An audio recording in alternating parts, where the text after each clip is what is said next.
ये जो लड़ाई के द्वारा की गई है, हमारे द्वारा कोई लड़ाई नहीं है। हम तो जो उसके कारण इनके अंदर जो जलन है उसी के न टिका देंगे। भाई तुम किसी के भी घुटने टिकाओ, लेकिन क्यों हमारी इन वंचित जातियों के पीछे पाना बहुत आसान है, मगर बड़े मुद्दों पर काम करना आपका फर्ज बनता है। आप बड़े नेता हो, समाज आपको देख रहा है, वो समाज देख रहा है जो आप पर भरोसा करता है। संगठनों को दुश्मन समझा। अरे जितने अन्य जातियों के जो अपराधी हैं उनसे ज़्यादा तो इन्हीं की जाति के अपराध करते हमारे। हमला है, हत्या करने की साजिश, इतनी गंभीर चोटें सुने हुए हैं एक भाई को, और भी गंभीर स्थितियाँ। जो निर्णय पंचायत ने लिया है वो हमारे ज़्यादा निंदनीय है और इसका भयानक विकराल रूप ये कहीं ना बन जाए। संसद साहब के कहने पर, उनके इशारों पर और उनकी सोची समझी एक साजिश पर ये काम हुआ है। साजिश करता ये हमारे सांसद साहब एक सांसद की सीट है, गरिमा है उसकी काफी। संगठन अपने अपने दल, अपनी अपनी पार्टियों को छोड़ के सभी लोगों को आपको विश्वास नहीं? नहीं, कोई कार्रवाई नहीं हुई। मैं दावे से कह सकता हूँ इस बात, कोई कार्रवाई नहीं हुई है। सांसद है इसलिए खुद ये भाई बोलते हैं हमें कि हम लोग बीजेपी, बहुजन समाज पार्टी को खुद बीजेपी ने सपोर्ट किया था, बीजेपी ने कि हम आपकी सपोर्ट करते हैं और इस आंदोलन में आपके साथ में। मुख्यमंत्री रहने के बाद में बहुजन समाज पार्टी ने एक वाल्मीकि समाज हो, भेदभाव तो शुरू से होता हुआ है। और हाँ,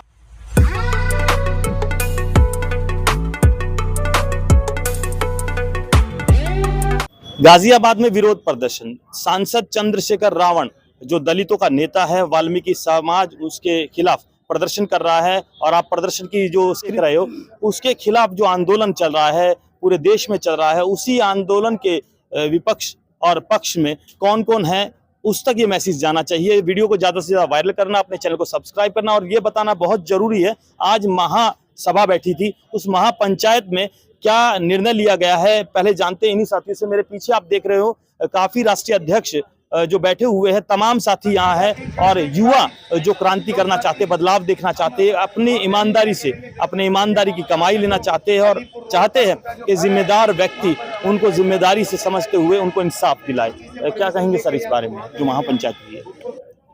सर, ये हमारा खुशी मनाने का समय था और इसे चिंतित और बेकार करने के लिए जो ये बहुजन आंदोलन का नाम देने वाले नेता हैं, जिनको इन डीएससी समाज की सभी जातियों ने मिलकर उठाया और उन्हें मुख्यमंत्री, उप प्रधानमंत्री और एमपी तक पहुंचाया, वही लोग जब उनको धोखा देंगे, उनके साथ बैरभाव करेंगे और उनकी खुशी जो सुप्रीम कोर्ट के द्वारा जो निर्णय आया था उसको खराब करने की कोशिश करेंगे। तो आप बता रहे हो कि आरक्षण के पीछे ये जो हुआ है, झगड़ा हुआ है, जो ये यही रूप ले रहा है।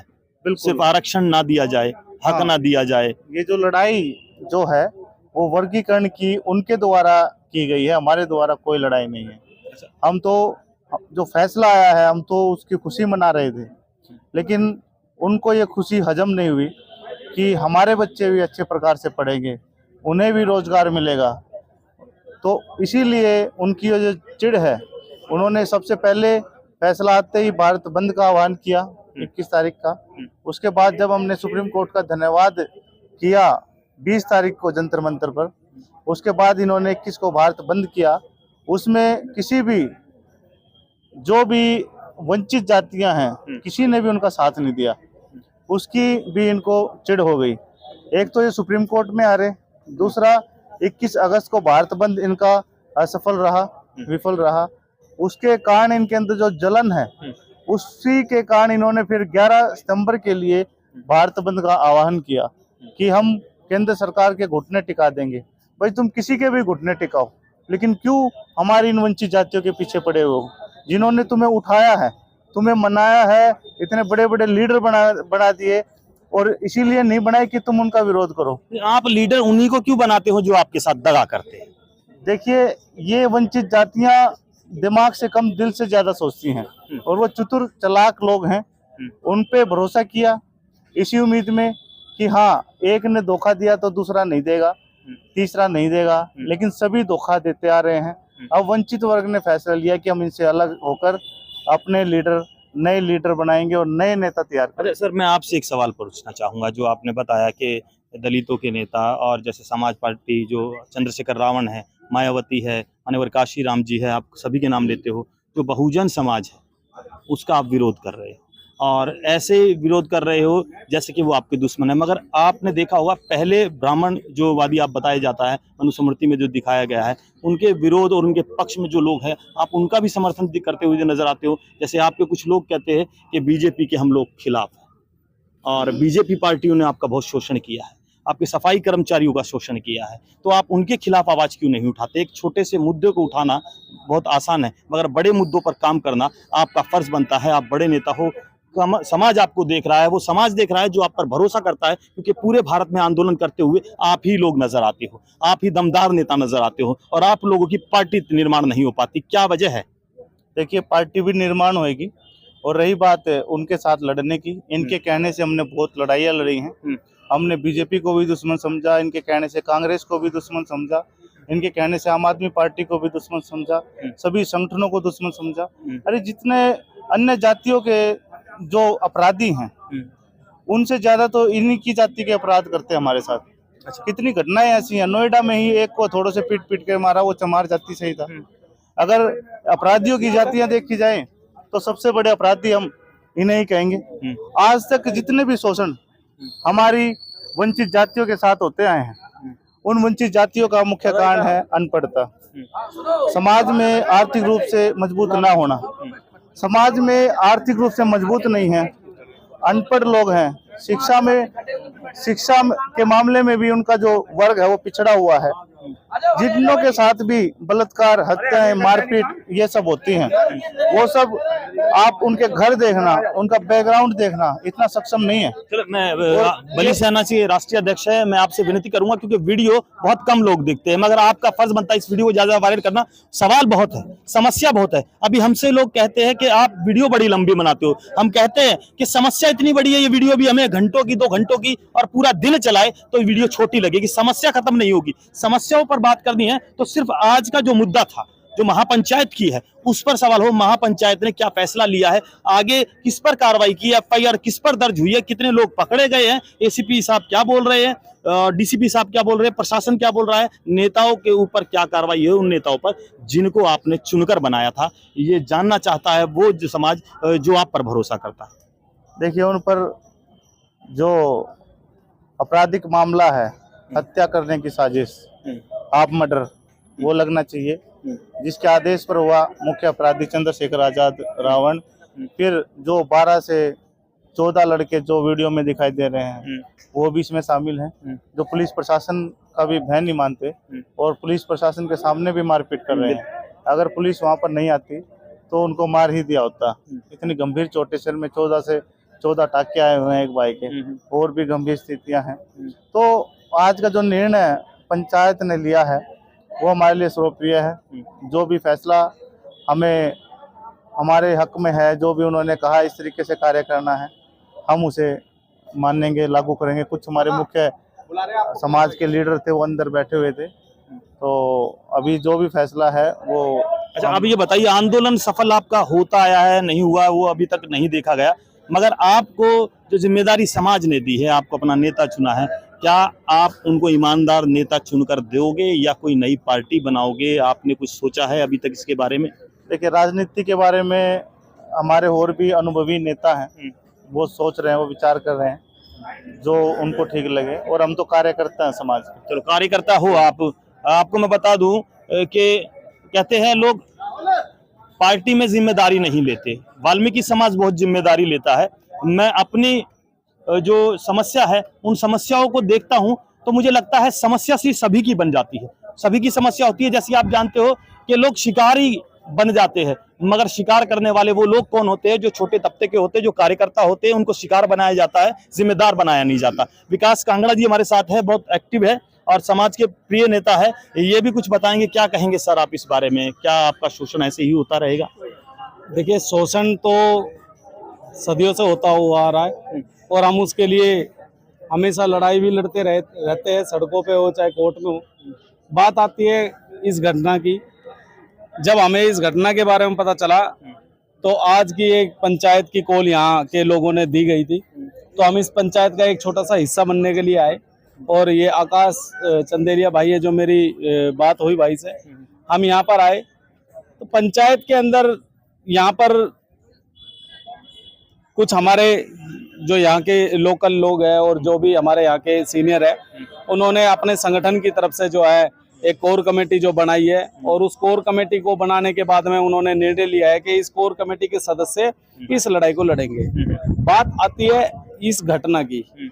सबसे पहले तो मैं इस घटना पर आऊंगा कि इस वीडियो के अंदर जो भी ये गलत काम हुआ है, ये बहुत ही ज्यादा निंदनीय है, और इसका भयानक विकराल रूप ये कहीं ना बन जाए, हमें उसके ऊपर सोचने की बहुत ज्यादा जरूरत है। किसके ऊपर विकराल रूप बनेगा? कष्ट किसको होगा? समस्या किसको होगी? कष्ट अगर वहां से चोट लगे या यहाँ से चोट लगे, कष्ट दोनों को ही होगा, दोनों को। ठीक है, क्योंकि कहीं ना कहीं है तो भाई। वजह क्या है? वजह भाई नहीं हुआ, अब तो भाई नहीं है, लोग सीधे डायरेक्ट जाति को गाली दे रहे हैं, एक व्यक्ति को नहीं दिया जा रहा है। उन 4-5 लोगों के चक्कर में पूरी जाति को बदनाम किया जा रहा है। आपको सुनना चाहता है आपका समाज, आपकी जाति के लोग जो चाहते हैं हमारे युवा नेता बनकर इस देश का विकास करें। देखिए, मैं उस बात पे बाद में आऊंगा, पहले मैं आपको ये क्लियर कर देना चाहता हूं कि ये जो घटना हुई है, इस घटना के पीछे कोई बड़ा षड्यंत्र भी हो सकता है। क्योंकि ये जो वर्गीकरण की जो लड़ाई लड़ी जा रही है, आरक्षण के अंदर जो वर्गीकरण की हम लड़ाई लड़ रहे हैं, आप देख रहे हो निरंतर हम इस पे काम कर रहे हैं और काफी मेहनत कर रहे हैं, और हमारे और भी साथी जो है मेहनत कर रहे हैं।